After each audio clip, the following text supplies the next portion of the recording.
जानिए लुटेरी दुल्हन का सच। कैसे एक लुटेरी दुल्हन गुरुग्राम से पकड़ी जाती है, जो पुलिस को चकमा देकर 1 साल से अपने ठिकाने बदल रही थी, और वो गुरुग्राम में सेक्टर 36 में दबोच ली जाती है, यानी उसे गुरुग्राम की पुलिस पकड़ लेती है। गुरुग्राम से पकड़ी राजस्थान की दुल्हन पुलिस से बचने के लिए जो जगह बदलती रहती है, उसका आखिरकार सच क्या है, वो कहाँ की रहने वाली है। तो हरियाणा में गुरुग्राम सरस्वती एन्क्लेव में छुपकर रह रही थी राजस्थान की लुटेरी काजल को पुलिस ने गिरफ्तार कर लिया है, और काजल गिरफ्तारी से बचने के लिए 1 साल से ठिकाने बदलकर चकमा दे रही थी पुलिस को। वह अपने परिवार के साथ मिलकर शादी के नाम पर कुंवारे लड़कों को ठगती थी। ये कहानी कहाँ से शुरू है और कहाँ की रहने वाली है काजल। काजल के पिता भगत सिंह, माँ सरोज देवी और बहन तमन्ना और भाई सूरज को पुलिस पहले ही अरेस्ट कर चुकी है। यह परिवार मूल रूप से जिला मथुरा गोवर्धन का रहने वाला है। राजस्थान के जयपुर और सीकर समेत कई जिलों में फर्जी शादी कर ठगने का आरोप है। शादी खर्च के नाम पर 11 लाख रुपए दिए 26 नवंबर 2024 को सीकर जिले के दाताराम थाने में ताराचंद जाट ने एक रिपोर्ट दर्ज कराई। क्योंकि वो फंस चुका था इस साजिश में, तो वो बहुत परेशान था, उसको अपमानजनक सहना पड़ा। क्या इस कहानी का पूरा सच है, अब मैं आपको पूरा बताती हूँ। तो वीडियो को स्किप मत कीजिएगा, पूरा देखिएगा। अगर आपको मेरा वीडियो अच्छा लगे, देखने पर एक लाइक जरूर कीजिएगा। चैनल पे नए हैं तो प्लीज सब्सक्राइब कीजिएगा और ज्यादा शेयर कीजिएगा। काजल कौन थी? काजल के बारे में मैंने आपको बताया। वो मथुरा जिले में रहती थी, गोवर्धन जगह है, वहां रहती थी। ताराचंद ने बताया कि उसकी मुलाकात जयपुर में भगत सिंह नाम के एक व्यक्ति से हुई। भगत सिंह ने ताराचंद को उसके 2 बेटे भंवर लाल और शंकर लाल की शादी के लिए अपनी बेटी काजल और तमन्ना के रिश्ते को तय करने के लिए प्रस्ताव किया। ताराचंद अचानक उससे मिलता है भगत सिंह से और कहता है कि मेरे बेटे हैं जिनसे मुझे लड़की अच्छी नहीं मिल पा रही और मैं अपने बेटों की दोनों की शादी करना चाहता हूँ। तो भगत सिंह ने कहा कि हाँ, मैं भी अपनी बेटियों के लिए लड़का देख रहा हूँ और वो मुझे भी नहीं मिल पा रहे, तो क्यों ना हम आपस में अपने बच्चों की शादियां करा देते हैं।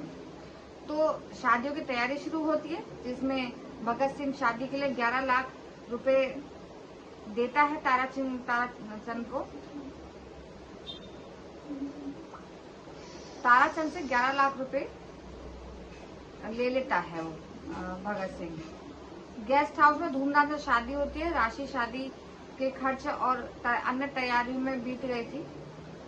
ताराचंद ने भरोसे करके यह रकम दे दी थी कि 21 मई को खारिचा वासी के गोविंद अस्पताल के गेट हाउस में भगत सिंह की अपनी पत्नी सरोज बेटे और सूरज दोनों बेटियों काजल को और तमन्ना के साथ पहुंचा। वहां पे ताराचंद के दोनों बेटों के साथ धूमधाम से शादी भी हुई। बाद में 2-3 दिन भगत सिंह का परिवार ताराचंद के घर में भी रहा, लेकिन तीसरे दिन गहने, कपड़े और नकदी लेकर फरार हो गए। जैसे शादी को 3-4 दिन बीते तो वो और बाकी की रस्में नहीं हो पाई थी, इतने वो पूरा परिवार उनके कपड़े और नकदी लेके भाग गया, फरार हो गया। अब जब वो फरार हो गया तो ताराचंद, उसके परिवार को बड़ा झटका लगा। केवल आर्थिक नुकसान नहीं बल्कि सामाजिक अपमान भी सहना पड़ा उसे। माँ बाप पकड़े, FIR दर्ज हुई और बाद में सीकर जिले में ताराचंद अधिकारी जयसिंह बसेरे ने मामले की जांच शुरू की, जिसमें सहायक उप निरीक्षक मूरणमल को उनकी पत्नी सरोज को मथुरा गोवर्धन से गिरफ्तार कर लिया। पूछताछ से पता चला कि ये परिवार संगठित रूप से ठगी का धंधा चलाते हैं। गिरफ्तारी करने के बाद बदलती रही गिरफ्तारी उनके पूरे परिवार को तो पहले ही पुलिस ने गिरफ्तार कर लिया, लेकिन काजल 1 साल से पुलिस को चकमा दे रही थी, लेकिन वो भी अंत में उसको पकड़ में आ जाती है। भाई बहन भी गिरफ्तार हो चुके थे सभी, और तमन्ना भी सूरज को हिरासत में ले लिया था। लेकिन दूसरी लुटेरी दुल्हन जो है लगातार फरार होती जा रही थी।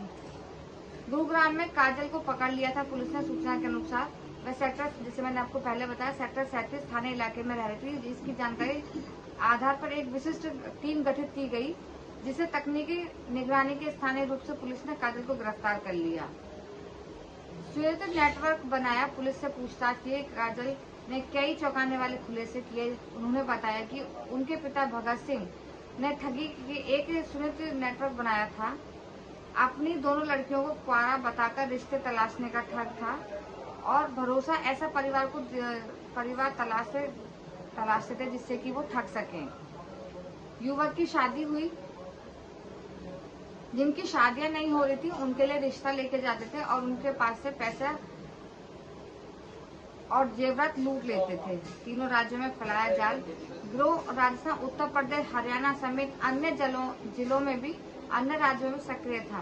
काजल और तमन्ना को इस धंधे के मुख्य भूमिका दी गई थी क्योंकि उनकी शादी के जरिए ही लोगों का भरोसा जीता जाता था। शादी के दो तीन रिवाज, मैंने जैसे आपको पहले बताया, 2-3 रिवाज में निकाल देती थी और इस दौरान वे पति के साथ संबंध भी नहीं बनाती थी। पुलिस को कई मामले खुलने के बाद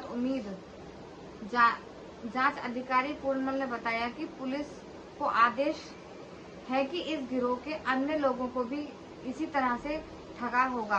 काजल ने पूछताछ में और भी मामले खुलासे होने की संभावना जताई।